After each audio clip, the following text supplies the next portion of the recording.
अस्सलामुअलैकुम स्टूडेंट्स, उम्मीद करता हूँ आप लोग जो है वो खैरियत से होंगे। तो मेरा नाम जो है वो फैज़ुर रहमान है और आप ये लेक्चर जो है वो ME इंग्लिश सेंटर पे देख रहे हैं। तो आज जो है वो टॉपिक 11.5 लास्ट टॉपिक करेंगे, ठीक है। और इस टॉपिक के अंदर हमारे पास है अल्ट्रासाउंड। कभी आपके दिमाग में ये ख़्याल आया है कि ये जो एनिमल्स होते हैं, बर्ड्स होते हैं, ये कितने फ्रीक्वेंसी की आवाज़ सुन सकते हैं? जैसे कि आपको ह्यूमन यानी अपना तो पता है कि आप 20 हर्ट्ज़ से लेकर 20,000 हर्ट्ज़ तक के दरमियान की फ्रीक्वेंसी की आवाज़ सुन सकते हैं। कि ये जानवर कितनी फ्रीक्वेंसी की आवाज़ सुन सकते हैं? क्योंकि अक्सर अगर आप जानवरों को बुलाते हैं अपने पास तो वो सुनकर आते हैं, क्योंकि अल्लाह ताला ने उनको कान दिए हैं और सुनने की सलाहियत दी है। ऐसे ही बर्ड्स के पास भी कान होते हैं और साथ ही साथ जो है वो एनिमल्स के पास भी। आपने देखा होगा कि अगर कोई कुत्ते का पेट नेम रखे, कोई भी रख ले, टॉमी रख ले या कुछ भी रख ले, अब जब वो उसको बुलाता है तो वो कुत्ता जो है उसके ऊपर रिएक्ट करता है और वो आता है तो उसको आवाज़ सुनाई देती है। तो वो कितनी आवाज़ सुन सकता है, इस चीज़ को देखेंगे। अक्सर आप फिल्मों में और मुख्तलिफ जगहों पर ये चीज़ देख सकते हैं। अच्छा, अब अल्ट्रासाउंड जो है ना, सिर्फ अल्ट्रासाउंड या अल्ट्रासोनिक वेव्स या ये इस तरह की जो चीज़ें हैं, ये सिर्फ हमने इसलिए नहीं पढ़नी है कि इसका कुछ जो है वो इस्तेमाल है, नहीं, बल्कि ये जो है वो बहुत ज़्यादा जो है यूज़फुल चीज़ है। इसका इस्तेमाल नेविगेशन में भी होता है, इसका इस्तेमाल मरीन यानी बहरी जहाज़ जो होते हैं, हमारे पास बहरी जहाज़ जो होते हैं उसमें भी होता है, और इसका इस्तेमाल जो है वो मेडिकल, इंडस्ट्री और बहुत सी जगहों पर होता है, ठीक है। बीमारियों को पता लगाने के लिए, कहते हैं ना पथरी हो गई है, पथरी यानी स्टोन हो गया तुम्हारे लीवर में या मुख्तलिफ जगहों पर, तो वो कैसे पता चलाया जाता है? ऐसा तो नहीं है इंसान को काटते हैं और फिर चेक करते हैं भाई कहाँ पर पत्थर है, कहाँ पर पथरी है, नहीं, अल्ट्रासाउंड की मदद से करते हैं। तो इसी चीज़ को आज जो है हम पढ़ेंगे।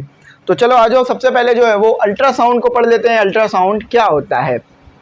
देखो, अल्ट्रासाउंड बस सिंपल इसकी डेफिनेशन है, वो साउंड जिसकी फ्रीक्वेंसी 20,000 हर्ट्ज से ज़्यादा है वो हमारे पास है अल्ट्रासाउंड। अल्ट्रा का मतलब ही होता है ज़्यादा। We know that a vibrating body produces sound in a medium the normal human ear is not able to detect sound of frequencies, of all frequencies. If we could hear infrasound, we would hear the vibration of pendulum. Likewise, we hear the vibration of the wings of mosquito. तो देखो, ये बात अब अच्छी तरीके से जानते हो कि हमारे अंदर इतनी सलाहियत नहीं है कि हम हर फ्रीक्वेंसी की आवाज़ को सुन सकें। जो इंफ्रासोनिक वेव्स होती हैं या जो इंफ्रासोनिक साउंड होता है उसकी फ्रीक्वेंसी जो है वो आपके पास 20 हर्ट्ज से कम होती है। अब एक पेंडुलम है, इसमें पेंडुलम की एग्जांपल दी है कि एक पेंडुलम है जो कि जो है वो मोशन कर रहा है, ठीक है, बैक एंड फोर्थ मोशन कर रहा है। तो वो जब मोशन करता है ना, वो एक आवाज़ निकालता है, वो आप नहीं सुन सकते। क्यों? क्योंकि आप 20 हर्ट्ज से नीचे की आवाज़ नहीं सुन सकते। वो 20 हर्ट्ज की फ्रीक्वेंसी की साउंड निकाल रहा है जो हमें सुनाई नहीं देगी। इसी तरह से जब एक मॉस्किटो उड़ता है ना हवा में, तो वो भी आप नहीं सुन सकते। उसके पर भी जो है ना कुछ आवाज़ क्रिएट करते हैं, तो वो भी हम नहीं सुन सकते हैं क्योंकि वो फ्रीक्वेंसी भी 20 हर्ट्ज से कम है। हम सिर्फ वही फ्रीक्वेंसी सुन सकते हैं जो कि 20 हर्ट्ज से लेकर 20,000 हर्ट्ज के दरमियान आती है, और उसे हम बोलते हैं ऑडिएबल साउंड रेंज, ठीक है, जो कि हम सुन सकते हैं, जो कि हमारे को पता है कितनी है। अब इसी तरह से अल्ट्रासोनिक साउंड होते हैं और ये अल्ट्रासाउंड होते हैं।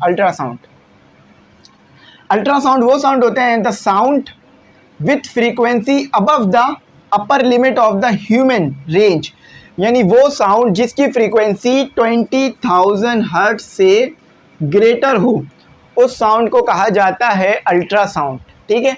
अल्ट्रासाउंड का इस्तेमाल आपने बहुत बार पढ़ा होगा, मेडिकल में किया जाता है। अब कैसे, वो हम थोड़ा सा आगे पढ़ेंगे, सबसे पहले इसको समझ लेते हैं। Of audibility is known as ultrasound. अच्छा, आपको ऑडिबिलिटी तो पता है ह्यूमन की, ठीक है, आपको ऑडिबिलिटी तो पता है ह्यूमन ईयर की, वो है, लिख लीजिएगा, मैंने इससे प्रीवियस वीडियो में भी लिखवाई थी, 20 हर्ट्ज से लेकर 20,000 हर्ट्ज तक होती है, ठीक है। तो ये जो है वो ऑडिबिलिटी है हमारी ह्यूमन की, ह्यूमन इतनी आवाज़ सुन लेगा। अब मुख्तलिफ जानवर मुख्तलिफ फ्रीक्वेंसीज़ की आवाज़ को सुन सकते हैं और नहीं सुन सकते। नेशनल ज्योग्राफी देखा होगा, चलो नेशनल ज्योग्राफी नहीं देखा तो कार्टून्स तो देखे ही होंगे या फिल्में तो देखी ही होंगी। फिल्मों में देखा होगा आपने कि हीरो बोलता है आवाज़ ना करो, आवाज़ नहीं करो, बिल्कुल भी नहीं करो। वो ये नहीं बोलता इतनी फ्रीक्वेंसी की आवाज़ नहीं करो या उतनी फ्रीक्वेंसी की आवाज़ नहीं करो, वो फिल्म चल रही है, वो कोई साइंस क्लास नहीं चल रही है जिसमें वो ये बोलेगा कि 20 हर्ट्ज से कम फ्रीक्वेंसी की आवाज़ ना करो या इससे ज़्यादा की आवाज़ ना करो। वो सिर्फ इतनी बोलेगा कि आवाज़ नहीं करो, क्योंकि ऑडियंस हर किस्म की होती है, ठीक है, उसे हर किसी को बात समझानी है। अब कोई ऐसे अल्फाज इस्तेमाल करेंगे ना फिल्मों में जो कि साइंस से रिलेटेड है, तो फिल्में लोग देखेंगे ही नहीं, वो बोलेंगे हम फिल्म देखने आए या साइंस क्लास लेने आए, तो इसलिए प्रॉब्लम रहेगी। लेकिन जब वो हीरो या नोबिता के कार्टून हो गए या कोई भी कार्टून हो गए या भीम के कार्टून हो गए, उसके अंदर जब ये बोला जाता है ना कि आवाज़ ना करो, तो इसका मतलब ये होता है कि बहुत कम फ्रीक्वेंसी की भी आवाज़ नहीं करो, जो कि 20 हर्ट्ज से कम भी हो। क्यों? क्योंकि एनिमल्स और मुख्तलिफ जो जानदार हैं, मुख्तलिफ स्पेशीज़ जो हैं, वो 20 हर्ट्ज से कम की फ्रीक्वेंसी भी सुन सकते हैं, और बहुत से ऐसे हैं कि 20 हर्ट्ज से ज़्यादा की फ्रीक्वेंसी ही सुन पाते हैं, ठीक है। तो वो अभी नीचे लिखा हुआ है चार्ट, वो पढ़ते हैं। तो अल्ट्रासोनिक आपको पता चली, आप इंफ्रासोनिक भी पढ़ लो, और साथ ही साथ ऑडिएबल फ्रीक्वेंसी रेंज भी पढ़ लो, जो कि ह्यूमन की होती है, इतनी होती है हमारी, और बाकी जानवरों की अलग है। हर मतलब जानवर हैवान के हिसाब से ये अलग अलग है, मतलब ऐसी नहीं है कि हाथी की भी इतनी ही फ्रीक्वेंसी रेंज है सुनने की, या बर्ड्स की, या जो है वो और एनिमल्स की, वो अलग अलग है। The range of frequency of sound that a person can hear is called the range of audibility or the audible frequency range। तो वो फ्रीक्वेंसी जो ह्यूमन इजीली सुन सकता है उसे बोलते हैं हम रेंज ऑफ ऑडिबिलिटी या ऑडिएबल फ्रीक्वेंसी रेंज, जो कि 20 से लेके 20,000 हर्ट्ज है। अच्छा, sound with frequency below the lower limit of the human range of audibility is known as infrasonic. देखो, इससे पहले का जो साउंड होता है ना, उसको बोलते हैं इंफ्रासोनिक साउंड, और इससे पहले का जो होता है उसे बोलते हैं अल्ट्रासाउंड।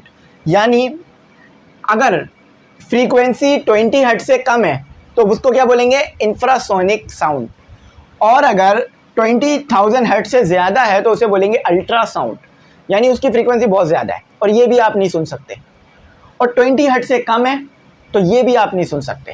मुख्तलिफ चीज़ें जो है वो फ्रीक्वेंसी 20 हर्ट्ज की निकालती हैं, जैसा कि पेंडुलम की जो साउंड पैदा होता है उसकी फ्रीक्वेंसी 20 हर्ट्ज से कम होती है, ठीक है।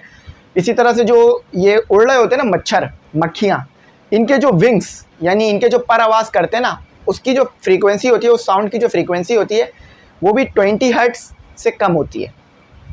अब कुछ ऐसी डिवाइस हैं जो कि 20,000 हर्ट्ज से ज़्यादा की फ्रीक्वेंसी निकालती हैं। अर्थक्वेक जब आता है ना तो उसमें भी एक साउंड वेव आती है, लेकिन वो साउंड वेव की जो फ्रीक्वेंसी होती है ना वो 20 हर्ट्ज से कम होती है। आप फ्रीक्वेंसी सब कुछ पढ़ चुके हो पहले ही, डायरेक्ट बता रहा हूँ, ये बात समझ लो, ठीक है। इंफ्रासोनिक पढ़ लिया हमने, वो फ्रीक्वेंसी जो कि ऑडिएबल साउंड से कम हो या 20 हर्ट्ज से कम हो। अब देखो, एनिमल के लिए इंफ्रासोनिक साउंड की फ्रीक्वेंसी अलग होगी। फॉर एग्जांपल, अगर मैं एलिफेंट के लिए देखूँ ना, तो एलिफेंट के लिए इंफ्रासोनिक जो साउंड है वो 20 हर्ट्ज नहीं होगा, वो कम होगा, ठीक है। और अल्ट्रासोनिक भी कम होगा। वो कितना होगा? 16 होगा।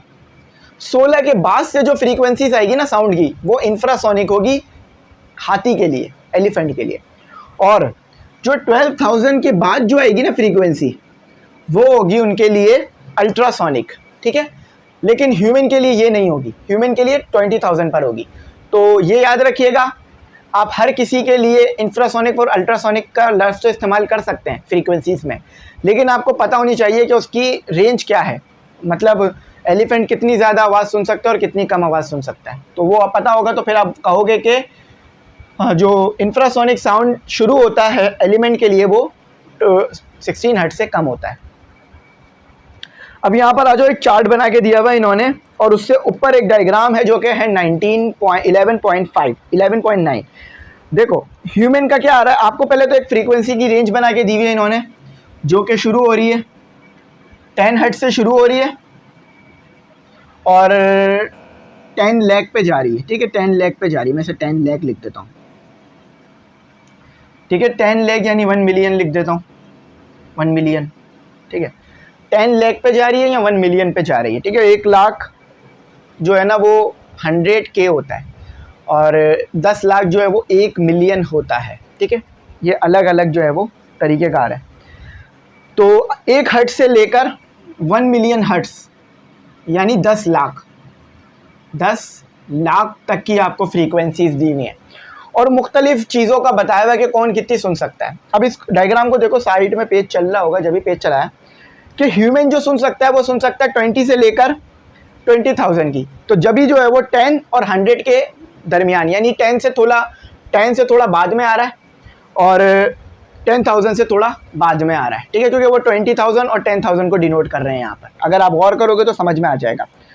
इसी तरह वेल मछली जो होती है ना, वो 10 हर्ट्ज से कम की भी आवाज़ सुन सकती है। वेल मछली 10 हर्ट्ज से कम की भी आवाज़ सुन सकती है और वो 10,000 हर्ट्ज से ज़्यादा की आवाज़ भी सुन सकती है। मतलब उसकी जो फ्रीक्वेंसी है ना, उसकी जो ऑडिएबल फ्रीक्वेंसी रेंज है ना, वो शुरू होती है 10 हर्ट्ज से और 10 हर्ट्ज से लेस है और ग्रेटर है 10,000 हर्ट्ज से। अब आ जाते हैं बर्ड्स जो है वो हाई फ्रीक्वेंसी सुनते हैं। फॉर एग्जांपल जैसे कि इनकी जो फ्रीक्वेंसी रेंज है वो 5,000 हर्ट्ज के बाद शुरू होती है। 5,000 हर्ट्ज के बाद, यानी वो 10,000 हर्ट्ज से छोटी आवाज़ तो सुन सकते हैं, यानी 10,000 और 5,000 के दरमियान जो होगी उसकी आवाज़ सुन सकते हैं। और ज़्यादा से ज़्यादा फ्रीक्वेंसी वो जो है कौन सी सुन सकते हैं, 1 लाख हर्ट्ज तक की, जो ह्यूमन ईयर नहीं सुन सकता लेकिन बर्ड सुन सकते हैं। अब इसी के बाद मेडिकल अल्ट्रासाउंड है। जो मेडिकल में अल्ट्रासाउंड इस्तेमाल होता है उसकी फ्रीक्वेंसी कितनी होती है, उसकी 10 लाख से ज़्यादा होती है। उसकी फ्रीक्वेंसी 10 लाख से ज़्यादा होती है। मेडिकल में जो इस्तेमाल हो रहा होता है ना, मुख्तलिफ़ चीज़ों को डायग्नोस्ट करने के लिए, डायग्नोस्ट यानी मुख्तलिफ़ बीमारियों को पता करने के लिए, तो उसमें जो वो फ्रीक्वेंसी इस्तेमाल करते हैं मशीन से, उसकी फ्रीक्वेंसी 10 लाख जो है ना, 10 लाख अल्ट्रासाउंड, यानी उसकी फ्रीक्वेंसी 10 लाख हर्ट्ज से ज़्यादा होती है, ये समझ लो। अब आ जाओ टेबल देख लो कि मुख्तलिफ़ फ्रीक्वेंसी सुनते हैं मुख्तलिफ़ एनिमल्स, ठीक है। तो एलिफेंट जो कम सबसे छोटी आवाज़ सुन सकता है वो 16 हर्ट्ज़ की होगी और इसके बाद इंफ्रासोनिक शुरू हो जाएगी। और जो ज़्यादा से ज़्यादा आवाज़ सुन सकता है वो जो है वो 12,000 हर्ट्ज़ है, उसके बाद अल्ट्रासोनिक शुरू हो जाएगी इसके लिए। ह्यूमन जो सुन सकता है वो 20 हर्ट्ज़ और उसके बाद इंफ्रासोनिक शुरू हो जाएगी इसके लिए, और 20,000 हर्ट्ज़ उसके बाद अल्ट्रासोनिक शुरू हो जाएगी, ठीक है। उसके बाद हॉर्सेस यानी घोड़े, वो सुन सकते हैं 31 हर्ट्ज़, उसके बाद इनके लिए इंफ्रासोनिक शुरू हो जाएगी, ये सुन नहीं पाएंगे। और ज़्यादा से ज़्यादा आवाज़ जो है वो 14,000 तक सुन सकेंगे, 14,000 हर्ट्ज़ तक, ठीक है। डॉग्स कुत्ते जो होते हैं वो 12 हर्ट्ज़ की सुन सकते हैं और उसके बाद इंफ्रासोनिक शुरू हो जाएगी इनके लिए। और अल्ट्रासाउंड इनके लिए कितनी है, मतलब 15,000 के बाद ये अल्ट्रासाउंड शुरू हो जाएगा इनके लिए। अच्छा, वेल एंड डॉल्फिन, वेल और डॉल्फिन जो है वो 17 हर्ट्ज़ से पहले की आवाज़ सुन सकते हैं, मतलब 70 हर्ट्ज़। अच्छा, ऊपर तो इन्होंने 10 हर्ट्ज़ लिख के दिया हुआ था, डायग्राम जो बनाई थी, और यहाँ 17 हर्ट्ज़ कह रहे हैं, तो इसको थोड़ा करेक्ट करना पड़ेगा। अच्छा, कम से कम आवाज़ जो है वही 15,000 हर्ट्ज़ की सुन सकते हैं, मतलब ज़्यादा से ज़्यादा, कम से कम नहीं। अच्छा, बिल्लियाँ जो है वो 100 हर्ट्ज़ की जो आवाज़ है ना, 100 हर्ट्ज़ की आवाज़ सुन सकती हैं। अगर 100 हर्ट्ज़ की फ्रीक्वेंसी है ना उस आवाज़ की, तो वो सुन सकती हैं, इससे कम होगी तो नहीं सुन पाएंगी। और ज़्यादा से ज़्यादा सुन सकती हैं 32,000 की, और उसके बाद अल्ट्रासोनिक शुरू हो जाएगी इनके लिए। अच्छा, लोकट्स, ठीक है, ये जो है वो सुन सकते हैं 100 हर्ट्ज़ और 5,000 हर्ट्ज़ तक के लिए। अच्छा, सील्स आपने देखी होगी, पानी की बिल्ली जिसे कहते हैं, या पानी की बिल्ली यहाँ कह रहे होते हैं इसे, और सी लायन, ये दोनों एक जैसे ही दिखते हैं बेसिकली, बस इनके मुंह में थोड़ा सा फ़र्क होता है। मुंह में थोड़ा, एक का मुंह थोड़ा, सी लायन का मुंह थोड़ा बाहर निकला होता है और सील का मुंह थोड़ा सा अंदर होता है। तो ये दोनों जो फ्रीक्वेंसी सुन सकते हैं कम से कम वो 200 हर्ट्ज़ की हैं, और ज़्यादा से ज़्यादा 55,000 हर्ट्ज़ की फ्रीक्वेंसी ये सुन सकते हैं। तो अल्ट्रासोनिक इसके बाद शुरू होगी।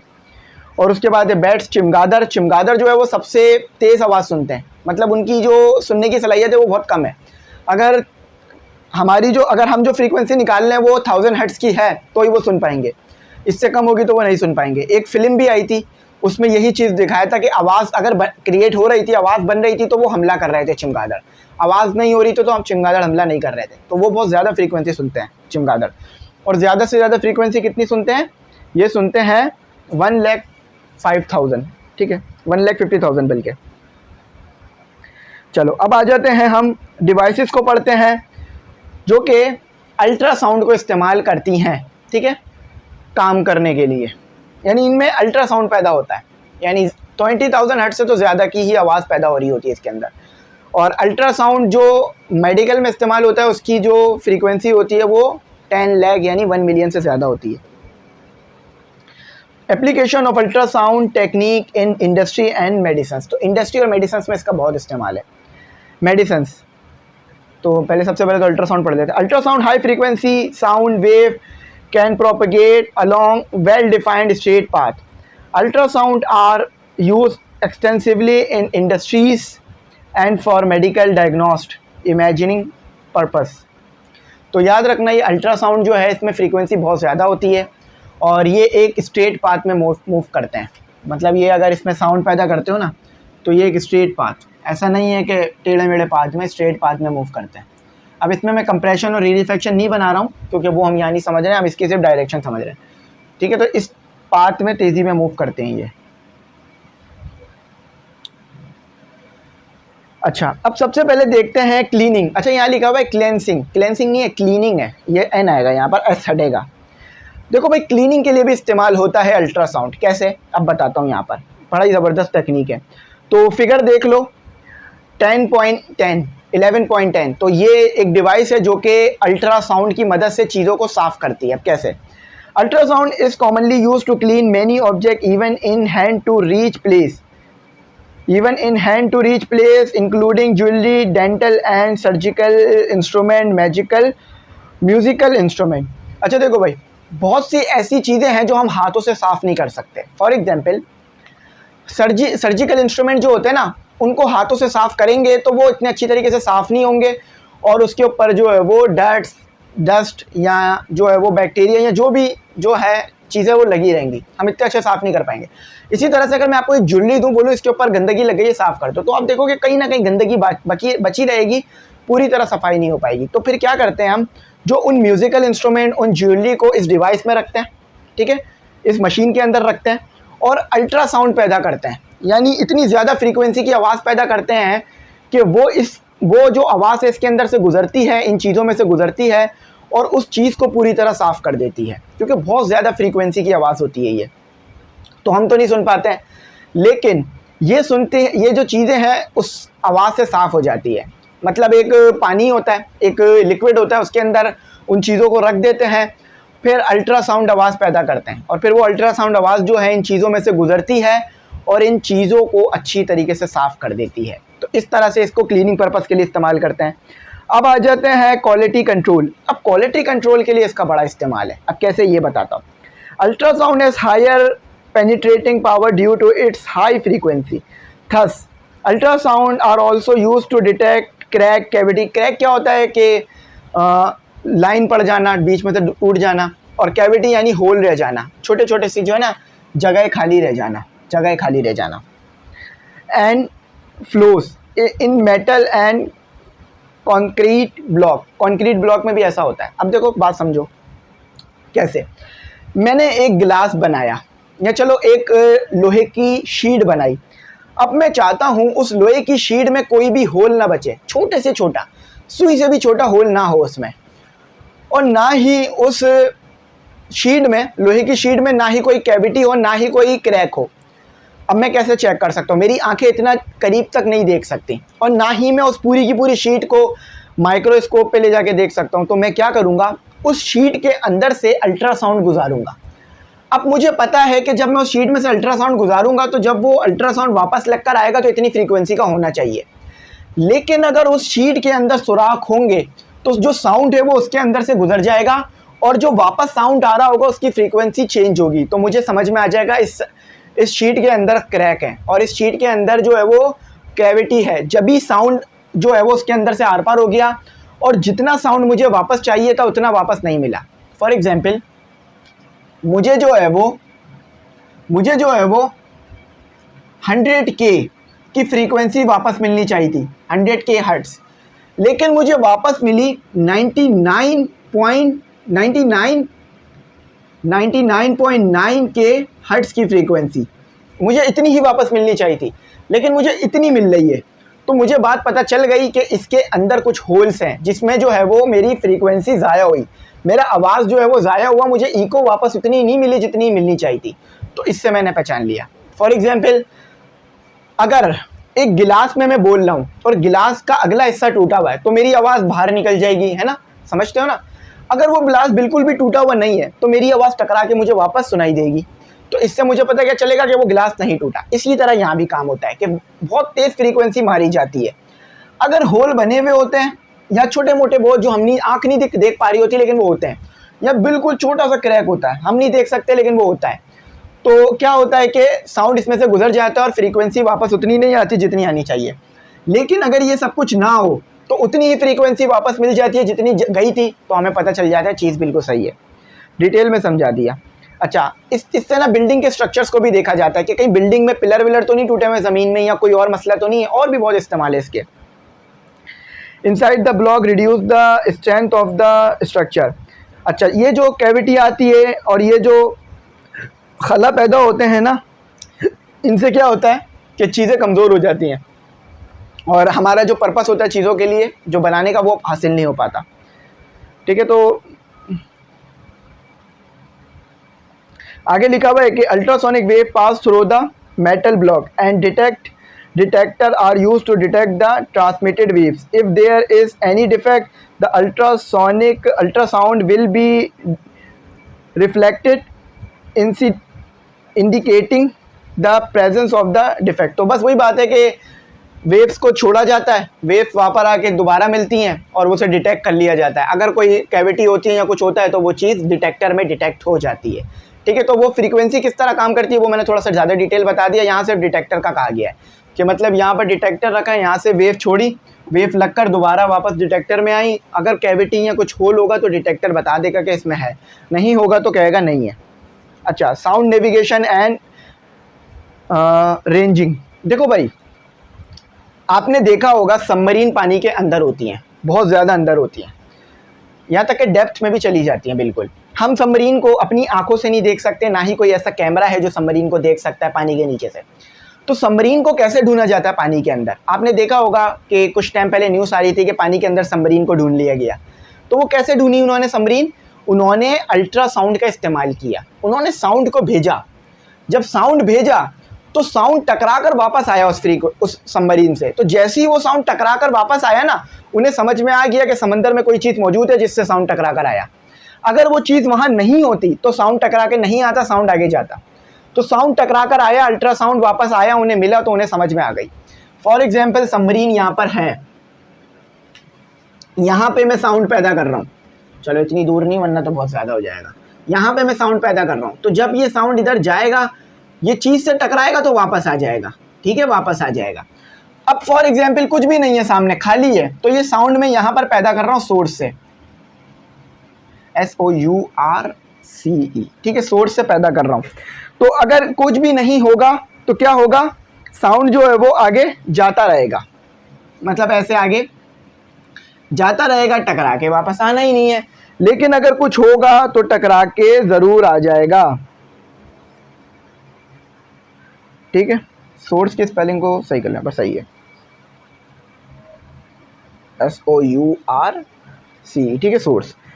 ठीक है, तो ये इस तरह से टकरा के वापस नहीं आ रहा। और यहाँ पे टकरा के वापस क्यों आया? क्योंकि ये सबमरीन बीच में मौजूद थी। तो इस तरह से हम पता करते हैं। अब इस सबमरीन की जगह कोई पत्थर होता वो भी पता कर सकते थे। मतलब फॉर एग्जांपल यहाँ पर एक शिप है, बहुत ज़बरदस्त महंगी वाली शिप है, टाइटैनिक ही समझ लो। टाइटैनिक क्यों डूबा? क्योंकि उसके पास अल्ट्रासाउंड की टेक्नोलॉजी उस वक्त नहीं आई थी, ये अभी नहीं आई है। यहाँ पर एक बड़ा सा पत्थर है, ठीक है। अब ये कश्ती जो है यहाँ से साउंड को पैदा करेगी और ये टकरा कर वापस आ जाएगा। तो जब ये टकरा कर वापस आएगा तो शिप में जो लोग बैठे हैं उन्हें पता चल जाएगा कि पानी कितना गहरा है। अगर आगे इतना यहाँ पर पत्थर होगा तो इन्हें पता चल जाएगा कि यहाँ पत्थर है, तो इस तरह और भी पत्थर होंगे, तो ये शिप को रोक देंगे। अब फिर आगे चीज़ों को मेजर करेंगे, उसके बाद आगे बढ़ेंगे ताकि शिप को नुकसान ना हो जाए, शिप तबाह ना हो जाए। ठीक है, तो यही चीज़ यहाँ भी लिखी हुई है। SONAR, sonar is extensively used in marine application due to their high frequency. Ultrasound wave can travel greater distance in the method. The transmitter sent ultrasound pulse and measure the time it takes for the pulse of reflect of a distance object and return to the source or transducer. तो transmitter और transducer का इस्तेमाल करते हैं इसमें। देखो, अगर पत्थर नीचे होगा ज़्यादा तो साउंड वापस आने में ज़्यादा टाइम लेगा, अगर पत्थर ऊपर होगा तो ज़्यादा कम टाइम लेगा। तो ट्रांसमीटर क्या होता है, वो ट्रांसमिट करता है और ट्रांसड्यूसर क्या होता है, एक्सेप्ट करता है उसी वेव को जब वो टकरा कर वापस आती है, और वो फिर उसको जो है वो इलेक्ट्रिकल एनर्जी में ले आता है और दूसरी तरीक़ेकार से उससे पता करता है कि कितना टाइम लगा साउंड वेव को वापस आने में, कितनी दूर जो है वो हमारे पास चीज़ है ज़मीन से या शिप से, और क्या हिसाब किताब है। तो ट्रांसमीटर क्या करता है, वेव ट्रांसमिट करता है, ट्रांसमीटर क्या करता है, अल्ट्रासाउंड निकालता है, और ट्रांसड्यूसर जो है वो उसी अल्ट्रासाउंड को जब वो रिफ्लेक्ट होकर आता है तो एक्सेप्ट करता है और उसके ऊपर कैलकुलेशंस करता है। ट्रांसड्यूसर रिफ्लेक्टेड वेव को एक्सेप्ट करता है और ट्रांसमीटर उस वेव को निकालता है, पैदा करता है। अच्छा भाई, इकोकार्डियोग्राफी। तो इकोकार्डियोग्राफी बड़ा ही ज़बरदस्त टेक्निक है चीज़ों को पता करने के लिए। अब देखो ये इस्तेमाल कैसे होता है। Echocardiography is a painless and non invasive medical imaging procedure. A transmitter sends pulse of very high frequency. A transducer is positioned on the chest at a specific location and angles. The pulse moves across the skins and other body tissues to the heart tissues, where the pulse bounce or echo of the heart's structure. These pulses are then transmitted to a computer to create moving images of the heart wall and walls. The image produced is called an echocardiogram. Echocardiogram, ठीक है, echocardiogram. देखो अब ये इकोकार्डियोलॉजी किस तरह होती है मैं बता देता हूँ, इकोकार्डियोग्राफी किस तरह होती है ये बता देता हूँ। देखो जो हमारे पास मरीज़ होता है उसके चेस्ट के ऊपर जो है वो ट्रांसड्यूसर और जो है वो मुख्तलिफ़ चीज़ें लगा दी जाती है उसके चेस्ट के ऊपर, और फिर जो है वो हाई फ्रीक्वेंसी की जो है वो फ्रीक्वेंसी यानी अल्ट्रासाउंड जो है वो ट्रांसमीटर के ज़रिए से पैदा किया जाता है। अच्छा, इस प्रोसेस में यानी इस जो है वो टेस्ट में जो टेस्ट किया जा रहा होता है इंसान पर, इसमें दर्द नहीं होता, पेनलेस होता है और बहुत आसानी से होता है ये जब भी इसको इस्तेमाल किया जाता है। तो ट्रांसड्यूसर बड़ा काम का है यहाँ पे। तो ट्रांसड्यूसर यहाँ हमारे चेस्ट पे लगा दिया जाता है और फिर जो है ना ट्रांसमीटर के ज़रिए से फ्रीक्वेंसी हमारे जिस्म से पास कराई जाती है इस तरह से कि वो जो हमारी फ्रीक्वेंसी होती है ना, मतलब वो जो फ्रीक्वेंसी पास कराई जा रही होती है वो हमारे जिस्म से, हमारे हार्ट से, हमारे बॉल से टकरा कर आती है ट्रांसड्यूसर को, और ट्रांसड्यूसर उस चीज़ को लेकर, उस फ्रीक्वेंसी को लेकर, रिफ्लेक्टेड फ्रीक्वेंसीज़ को लेकर कंप्यूटर में ले जाकर एक इमेज बना देता है, और फिर उससे हमें हार्ट के बारे में और हार्ट की जो वॉल्स होती हैं उनके बारे में स्टडी करने में आसानी रहती है और हमें पता चलता है कि कोई बीमारी तो नहीं है, सिंपल है, ज़्यादा कोई हार्ट नहीं है, बस आपने ट्रांसड्यूसर अपने चेस्ट पे लगाया हुआ, जैसे ही मैंने माइक लगाया हुआ है इस तरह से ट्रांसड्यूसर चेस्ट पे लगा हुआ है, देखा होगा फिल्मों में लगे हुए। अच्छा, फ्रीक्वेंसी छोड़ी जा रही है, हाई फ्रीक्वेंसी भेजी जा रही है अंदर जिस्म में अल्ट्रासाउंड, और फिर वो फ्रीक्वेंसी टकरा कर हमारे टिश्यूज़ से, हार्ट से, वॉल से टकरा कर ट्रांसड्यूसर को मिल रही है। ट्रांसड्यूसर उस रिफ्लेक्टेड फ्रीक्वेंसी को एक्सेप्ट कर रहा है और जो भी इमेज है ना वो कंप्यूटर पे बना रहा है और कंप्यूटर पे बनाकर दिखा रहा है। अब डॉक्टर उसको स्टडी करेगा इमेज को, अगर कोई गड़बड़ होगी तो वो बता देगा कि भाई ये वॉल ख़राब है, यहाँ मसला है, इससे फिर इसकी सर्जरी करनी पड़ेगी और फिर हमारी सर्जरी होगी अगर खुदा ना खास्ता ज़रूरत पड़ेगी। अच्छा, अल्ट्रासोनोग्राफी, ये तो बहुत ज़्यादा लोगों ने शायद करवाई भी होगी, बच्चों ने तो नहीं करवाई होगी, लेकिन जो बड़े हैं जिनकी उम्र ज़्यादा होती है या जिनको किडनी में, लीवर में, हार्ट में या और कोई प्रॉब्लम रहती हैं तो उसमें ये होती है। ठीक है, इसमें एक दो चीज़ें और भी हैं मदर से रिलेटेड, वो मैं नहीं पढ़ाऊँगा, ठीक है, वो मेरा टॉपिक नहीं है, वो मैं नहीं बता रहा हूँ, वो आप चाहें तो खुद पढ़ सकते हैं। इसमें आपको डायग्राम उन्होंने दी हुई है 11.14, उसको देख लीजिएगा, बात समझ में आ जाएगी। ठीक है, वो नहीं पढ़ाऊँगा, लीवर से रिलेटेड, पित्ते से रिलेटेड पढ़ा दूँगा। लीवर तो आपको पता है, और गैल ब्लैडर समझ लो, सबसे पहले कहते हैं पित्ते को, पित्ता होता है ना हमारे जिस्म में, पित्ता उसको कहते हैं, उस पर स्टोन बन जाता है लीवर पे, पित्ते पे, तो वो देखते हैं। वैसे तो सिंपल है, थोड़ा सा पढ़ भी देता हूँ, कोई मुश्किल नहीं है, वही काम है जो ऊपर हुआ। It is a technique that use in an instrument ultrasound scanner. This scanner was high frequency sound wave to obtain images of the internal organs of the human body and to examine the fetus during pregnancy। ठीक है, तो during pregnancy जो fetish होती है उसकी English pregnancy आपको पता है, ठीक है, जब कोई माँ बनने वाली होती है लेडीज़, और फेटिस जो है जो उनके जिस्म में बच्चा होता है उसे फेटिस कह रहे होते हैं। ठीक है, a sonologist visualized the organs of the patient such as the liver. अच्छा देखो भाई, गैल ब्लैडर गैल ब्लैडर और दूसरी चीज़ों को, ठीक है। ये यूटेरस जो है ना, ये भी उसी से रिलेट करता है, प्रेगनेंसी से रिलेट करता है। और kidney ETC, it has the doctor to identify abnormalities such as stones in the gall bladder and kidney. अच्छा भाई देखो, होता कैसे है ये होता ऐसे है कि एक जो है ना ट्रांसमीटर और एक स्कैनर के ज़रिए से एक वेव्स जो है वो अल्ट्रासाउंड जो है वो गुजारा जाता है हमारे जिस्म के अंदर से, ठीक है, पित्ते से, लिवर से गुजारा जाता है। और फिर क्या होता है, ये साउंड जो है ना एक इमेज बनाता है, इमेज जो है वो आपको थोड़ी सी जो है वो ब्लर है लेकिन नज़र आ रही होगी डिस्प्ले के ऊपर, CPU के ऊपर एक इमेज बनी हुई है। तो साउंड हमारे जिस्म से गुजारा जाता है, वो साउंड जो है वो जब रिफ्लेक्ट होकर वापस आता है तो एक इमेज बनता है जो कि कंप्यूटर में जाती है। मतलब आपने देखा होगा कि अल्ट्रासाउंड होते वक्त जो है वो, एक मिनट, तो अल्ट्रासाउंड होते वक्त क्या होता है कि हमारे जिस्म पर मुख्तलिफ जो है वो ट्रांसड्यूसर लगे हुए होते हैं और ट्रांसमीटर से साउंड को अंदर फेंका जाता है और फिर साउंड वो टकरा कर जो है वो ट्रांसड्यूसर को मिलता है। ट्रांसड्यूसर कंप्यूटर से कनेक्ट होता है, कंप्यूटर जो है वो उस ट्रांसड्यूसर से मिली हुई इन्फॉर्मेशन से इमेज बना देता है, ठीक है। वो उसकी और क्या वर्किंग है वो हम डिटेल में नहीं पढ़ेंगे, वो हमें डिटेल में नहीं जानना, लेकिन काम कैसे होता है ये आपको समझ में आ गया कि ट्रांसमीटर ने अल्ट्रासाउंड को भेजा पेट में, हमारे पित्ते पे, लिवर पे जाके वो लगा, ठीक है, और जो भी जिस लगकर रिफ्लेक्ट हुआ और जो भी पत्थर वत्तर बना था उससे भी रिफ्लेक्ट हुआ और ट्रांसड्यूसर ने उसे एक्सेप्ट किया, ट्रांसमीटर ने भेजा, ट्रांसड्यूसर ने एक्सेप्ट किया और एक इमेज बन गई कंप्यूटर पर, और वो फिर हमारे को एक ब्लैक एंड वाइट रिपोर्ट मिली। तो फिर हमारे को पता चला कि भाई इसके पित्ते पे तो जो है ना स्टोन बना हुआ है। क्यों? क्योंकि उस स्टोन से भी टकरा कर जो है ना अल्ट्रासाउंड वापस आया। अगर वो स्टोन नहीं होता वहाँ पर तो वो उस पित्ते मतलब अगर वो स्टोन वहाँ पर नहीं होता तो जो अल्ट्रासाउंड था ना या जो फ्रीक्वेंसी थी वो उससे टकरा कर वापस नहीं आती और एक क्लियर जो है वो लिवर की डायग्राम बनती। लेकिन डायग्राम जो है वो लिवर की क्लियर नहीं बनी, उसके अंदर जो है वो स्टोन भी आ गया। तो क्यों? क्योंकि वो वहाँ था, इसलिए उससे टकरा कर फ्रीक्वेंसी वापस आई। तो इस तरह से डॉक्टर पता कर लेते हैं। और इसी तरह फिर प्रेगनेंसी में भी इसका बहुत ज़्यादा इस्तेमाल होता है। तो जो बच्चे डॉक्टर बन रहे हैं, बायो पढ़ रहे हैं, वो इस चीज़ को डिटेल में शायद बायोलॉजी में पढ़ लेंगे, क्योंकि मैंने बायो की बुक नहीं पढ़ी है तो मुझे नहीं पता कि उसमें है ये टॉपिक या नहीं है।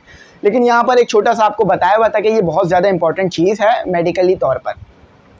तो ये हमारा हो गया। इसके सेल्फ असेसमेंट के क्वेश्चंस हैं, आसान है, कोई ज़्यादा मुश्किल नहीं है। Which one has a higher speed, sound और लाइट? तो लाइट की स्पीड ही हायर होती है, तो लिख लीजिएगा the speed of light is greater than sound and the speed of light is 3 × 10⁸ metre per second. ये लिख लेना, ठीक है, मीटर पर सेकेंड, ठीक है, ये लिख लेना। अच्छा, इसका ये जवाब हो गया। इंग्लिश में मैंने बोल दिया, उर्दू में कर लेना, मतलब लिख लेना इसे। It is possible to produce an echo in a room of length. अच्छा, ये क्या मुमकिन है कि एक रूम है 10 मीटर का, उसके अंदर इको पैदा की जा सके? भी जी बिल्कुल कर सकते हैं आप। एक कोने पे खड़े हो जाइए 10 मीटर दूर और इको को पैदा कर सकते हैं आप। रिफ्लेक्ट होकर आपको दोबारा इको सुनाई देगी। यस, आप कर सकते हो, ठीक है। तो आई होप मैंने तमाम चीज़ें डिटेल एक्सप्लेन करा, डिटेल बता दिया। 1 घंटे का, आधे घंटे का ये लेक्चर रहा, लेकिन काफ़ी ज़्यादा इसमें समझाना था। मैंने काफ़ी ज़्यादा डिटेल में जाके चीज़ों को समझा दिया। अगर कुछ ना समझ में आया हो तो कमेंट सेक्शन में कमेंट करके पूछ लीजिएगा, मैं इंशाल्लाह बता दूंगा। और बाकी जो है वो व्हाट्सएप ग्रुप का तमाम बच्चों को पता है तो ऐड हो जाइएगा। Thanks for watching. अल्लाह हाफिज़। कीमती दुआओं में ज़रूर याद रखिएगा।